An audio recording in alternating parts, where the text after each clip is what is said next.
Totem, c'est l'histoire de Frank Van Den Broek, aka Buffle, qui est un ancien scout, qui a un petit souci depuis quelques mois en fait, parce qu'il voit des rats géants qui viennent le hanter chaque nuit. Et du coup, il a été voir une psy qui a vite fait le lien entre le rat géant qui le hante et le gamin qui a disparu 20 ans plus tôt lors de son dernier camp scout.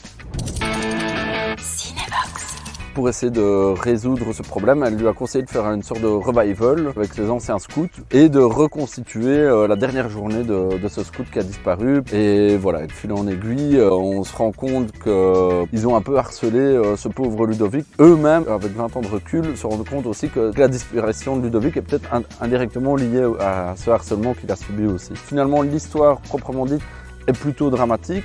Après, l'idée est par certains moments d'avoir un peu plus de légèreté par rapport à ça et de partir clairement dans une comédie. C'est un peu les montagnes russes. Le truc, c'est que j'avais envie de faire un film de science-fiction et l'idée, c'était de faire un film de voyage dans le temps sans budget. L'avantage d'une forêt, c'est qu'elle ressemble fort à ce qu'elle était il y a 20 ans. On a un film de science-fiction de voyage dans le temps, mais sans effets spéciaux proprement dit. Notre machine à remonter dans le temps est assez originale.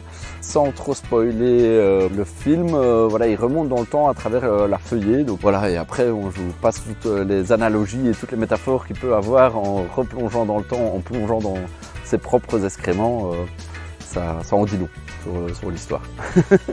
Qui dit contrainte financière, qui dit contrainte de temps. Le défi qu'on a relevé, c'est de tourner un long métrage en 13 jours. Ça, c'est un peu dans les contraintes. Et aussi, le gros avantage par rapport à ce genre de commission, c'est qu'on a une liberté artistique est gigantesque. J'ai pu pousser les curseurs autant en termes d'écriture qu'en termes de mise en scène, de jeu, etc. Tester vraiment des nouvelles approches. C'est une belle opportunité de pouvoir exploiter ma patte, entre guillemets, de pouvoir continuer le type de mise en scène que je faisais dans mes cours. C'est le genre de film où il faut le voir pour se dire « Ah ok, oui, ça va, ça marche », ou du moins ça délire, quoi, qu'on adhère ou qu'on n'adhère pas. Ça permet d'avoir pas mal de diversité dans le paysage cinématographique parce que si chacun ose mettre un peu plus de sa personnalité dans ses films, ça crée une certaine diversité qui est incroyable. Je crois que finalement c'est un film d'ado. On l'a pas fait consciemment, mais en fait vu qu'il y a aussi 6 ados qui jouent avec nous, nos homologues jeunes, eux ils ont surkiffé le scénario parce que c'est tout à fait leur type d'humour. C'est rendu compte avec François, on s'est dit en fait on est peut-être resté des vieux ados.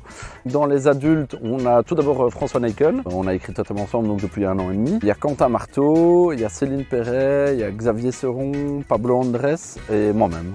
Ce qui est chouette, c'est qu'on a plein de très bons comédiens en Belgique. C'est l'occasion de pouvoir montrer leur talent à l'écran parce que c'est pas toujours évident d'être propulsé dans des rôles assez importants directement. C'était une belle opportunité d'avoir pour chacun des chouettes personnages bien campés et de pouvoir s'amuser aussi, quoi.